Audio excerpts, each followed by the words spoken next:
this is how you can tell a person at a certain point when they pregnant, the way they walk is different. Okay, the way they talk, their face might swell a little bit. I mean, all of that. Like, you can see evidence that they ready to give birth to something, to give birth to life. Do you understand what I'm saying? So what we have to do is look inside ourselves. Every one of us, I'm not saying it specifically for you, but I'm saying what keeps us in the same spot is we're disillusioned. And we really think that we're doing something that we're not doing. And we know the right thing to say because we do truly want that life. We really do. It's not like I'm making it up, but I haven't made a decision that I'm going to put to death all other options, which is eating out $650 on your head, you know son. We on your head. Eating good. You know what I'm saying? You ain't eating no cheap food, right? You eating real good. Yeah, and so you got to do that. Once you do that, everything changes. And one quick little point before we go. And to his point again, man, I think they said Bobby Knight used to say this, that like going to practice, right? You go into the practice and you just kind of BSing around, you know, going through your emotions. I think he would call it mental masturbation. So you almost just stimulate, you're fake stimulating your mind as if you're really doing something, versus Kobe, who's like, hey, I'm gonna do the same speed in practice as I do in the game. So like you said, it's about actually putting stuff into effort at game speed and really doing it. When you're ready, straight up. On that note, we're going to go to break. Yeah, we're going to go to break. We're going to pay some bills. And you have been tuned into the Let's Go There radio show with Sassy C and Tia. We've been talking about Get Your Money Straight, Part 2. There's more.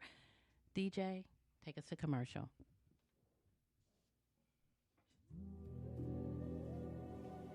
Have you ever experienced the stress of dealing with a loved one during a disability, or seen the chaos after the death of someone who's died? Well, Norton Estate Planning and Elder Law Firm specializes in helping guide families through such traumatic events. They're committed to helping individuals create a personalized estate plan that meets their expectations. The firm is comprised of individuals that believe in education, maintenance, and collaboration. They believe that estate planning should focus on providing you with a plan that reflects who you are, maximizes your control during life, protects you and your wishes in the event of a disability, and provides the instructions for carrying out your legacy at your death. If you're in need of wills, trust, power of attorney, guardianship assistance, Medicaid services, or probate administration, contact their office today at 317-572-8696 or visit their website at www.estateplanners.org. Norton Estate Planning and Elder Law Firm is committed to protecting your dignity and securing your legacy.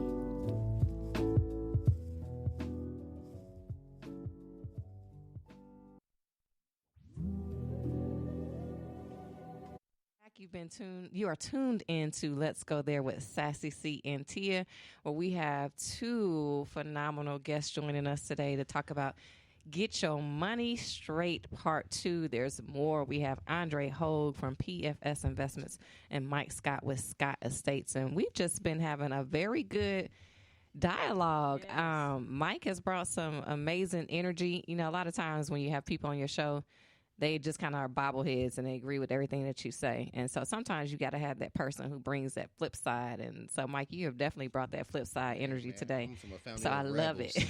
My whole family rebels, love man. It. I love it. Nah, I appreciate you having me. Thank you. And then Andre, of course, you know, you spitting that knowledge of things and make you go, let me get myself together. So we just going to keep going. So before we went to break, we talked about how can you stick to that budget. I'm going to do my best to get, no, I am going to do. There you go. I'm going to put to death. I'm going to get my budget right. Just do it. What's it, Think and Grow Rich? that. I think Think and Grow Rich talks about a burning desire and eliminating all routes of success.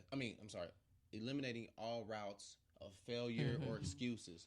So as you take a step, you have to tear down those bricks behind you. You all right? Only death is the only way out. Death or making it across that bridge, because every step you take, the bridge behind you has to fall away and crumble away. So that's good. That's a good point. That's good. You know, so there was this story of Cortez. You probably know this story, right? Cortez was a Spanish conqueror.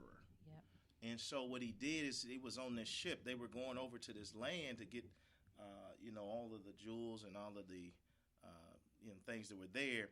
And so he's selling them this dream because, man, it is going to be amazing.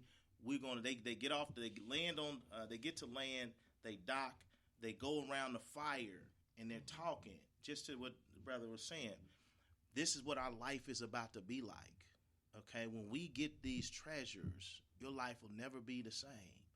And this is the next thing he told them: burn the boats. Real rap. Figure it out. Yep. FIO. Okay, if we go back on they boats. Bars. That's okay. huge. Burn the boats. Burn the boats. All right. So No other option. if Right, you so got you have the no option exit, to get back. Yeah, if you got this exit, like he's saying, people will take the path of least resistance. Yes. It's real simple. It's It's like just- water, man. Yeah, look, the water's gonna win every time. Yeah, that's true. Over time, so speak that into existence. This I is what am. my life This is gonna what be. my life gonna be. Don't use My weak budget. words like try, hope. If everything works out, no, this is what I'm gonna get, and that's all it is to it. And once you do that, to Tia's point, then the world has to align with you. You know, it's gonna say, this is what you said. The power of God is inside of you. So you speaking life or death every Right. day. It's in your tongue, right? And we don't understand that most of the words we speak are death over our life, even though that they're not as strong. Like we say stuff like, I'm gonna really, really try.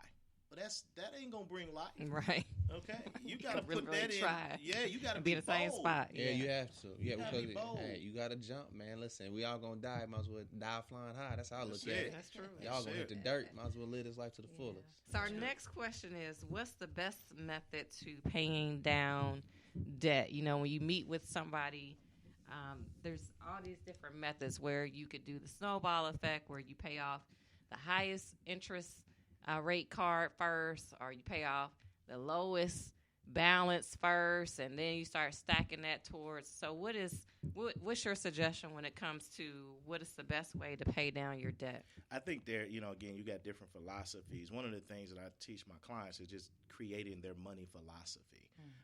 My philosophy around that is that you pay the smallest debt off first to create a small victory, right?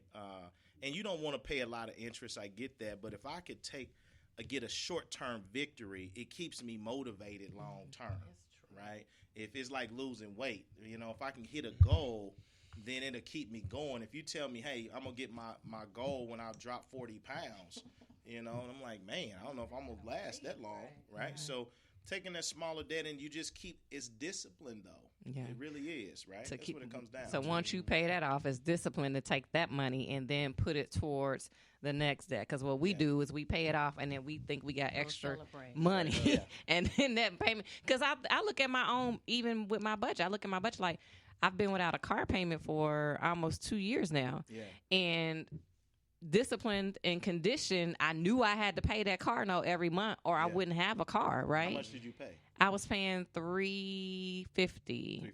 Yeah, something around that. That's where I was going to. Like I knew I was. Look, Tia.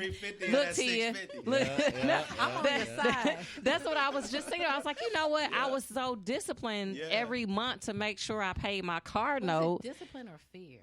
And I'm asking my own self that. No, question. it wasn't even fear. It was fear of losing your car if you don't pay. I'm just saying. Well, you know what? No, but that never really crossed my mind. It was I knew I had to have a vehicle, so I knew I had to pay this. It was just a part of my. I think that plays a role. I mean, yeah, that definitely motivated. I knew I had to get to work, but at the Right. same time, in my mind, it was just a bill that I factored in that I had to pay. You had to. Right. So one of the things you got to do with your philosophy is your have tos got to go beyond your bills. You have to pay yourself.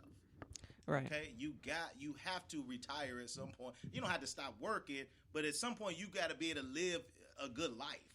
Okay, right? So I think when we look at that and we say, I get it, debt, the challenge with debt is, and again, all of us, we got home or whatever you paying down or whatever it is. In most cases, this is what I'm going to say. I'm not going to just blanket across. In most cases, debt is going to be really bad for people, okay? This is the reason why, because what it does is it takes your money and it gives it to other people.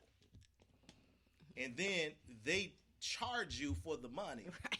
So you end up paying more than what the money was even worth because you didn't even think about it in future dollars, right? Like, I've been paying on this so long, it ain't even worth nothing no more. So we got to be as committed to the debt elimination process, which is what you were with paying your car. It's really debt elimination. But the reason why is not just because I want to pay off the car. It's got to be something beyond that. Right. Okay, I got to create, what kind of lifestyle do you really want? Right. Right. And if people haven't been around, Mike had mentioned something about this earlier, who you around. If you haven't positioned yourself to be around people who are successful, you will always create a lifestyle in your mind that doesn't really take that much to do. Okay? I mean, you'll hit that goal. The only thing worse than not hitting a goal that you set high is actually hitting one that you set low. Okay? I'm just going to be average and ordinary. When you average is the best of the worst and the worst of the best. But either way, you come out the worst pile. Okay? So when we look at it, again, what I'm trying to, I want to communicate is you got to get sick and tired of being sick and tired. Like, I can give you any budget you want, whatever information, whatever tools you want to use.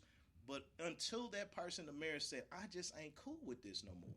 Like, I just don't like it enough to keep doing it, nothing will change. And let me add something. I read a book a while ago. I think it was The Secret, and it talks about negative motivating factors and how much more powerful those are than positive, than what you want, right? So what you don't want is going to motivate you more than what you do want. Because my dream car was a Jaguar. I've always wanted a Jaguar. I got a Jaguar. I took it back after 6 months because it was like, normally human nature is you get something, you obtain it, and you're over it within whatever time period. Could be a house, car, dog, a guy, or a woman, right? You get that person you've been looking for. Right. Y'all been talking about some stuff. Y'all look at each other like, what, girl?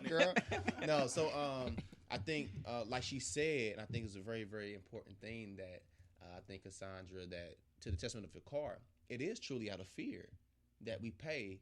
You don't just necessarily want this car, right? Right. Whatever. It's a billion cars that you don't want. The fear of not being able to get to work, It's real. Yeah, it's that's gonna true. make you pay that bill. The fear of you getting that note, like saying, "Hey, we're coming to get your car." Yeah. The fear of embarrassment, the fear of not having transportation. Those things motivate us so much to make those bills. Now, if you got a medical bill, we may not have the same motivating factor to pay the medical bill That's as true. your car. Now, if you had That's those two right. bills, which one would you pay for? That's first? true. Your tuition. So that's why that Right. medical Exactly. bill What they goes gonna do? collections. What they gonna do? Put me in jail? Collections. Right. They're gonna send it to, they'll send the collections. Whatever. Right. Never paying it. Right. So finding that negative. One thing that motivates me so much in what I do in being an entrepreneur is the fear of working 9 to 5. I have an absolute fear of somebody telling me what I have to do Okay. because it just I don't love work for that. me. I love All right, straight up, I have a fear of that, man. I can't do it. I don't listen well to people I don't respect. And that's good. To people I don't respect or I get don't that. know you, you're not gonna really be able to tell me what to do. It's just not gonna happen. If I don't respect you and got love for you or respect you as an elder. So find those, maybe implement those negative motivating factors and pay attention to them. So you would say pay off the lowest balance first. Yes. For And then So snowball. let's say you paid $100 on this bill, right? And ain't much left on there. You can take that $100, stack it on another bill, right? Sometimes you got high interest, but the balance might be high too, right? So it's going to take me a lot longer to do that, but I can get that snowball going quicker. That's what you want. It's just like anything. You get a little bit of momentum is what you want. Well, let me add this though. Okay, I challenged and ask you this: are we talking about credit cards as far as that? Now, because my thing is, building credit, you don't want there to be a zero balance on your credit cards. You don't want to close accounts out because then it's going to lower your credit score because now you're removing your that account history. If it was 10 years you had this credit card, you want to be at a certain percentage. So you don't want to close it for sure. So there's when it comes to debt, when it comes to credit card, for example, credit utilization. That's what I'm talking about. Credit card debt. Credit utilization Exactly right. is really important. Okay, you got to keep that under 30%. Right.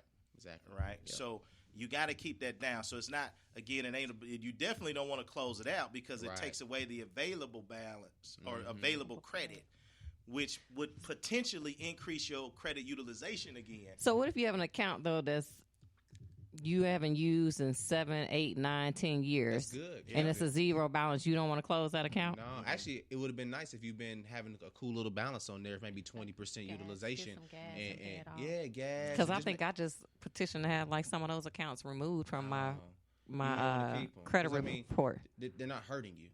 You know what I mean? I don't think if you remove them, it's going to hurt you.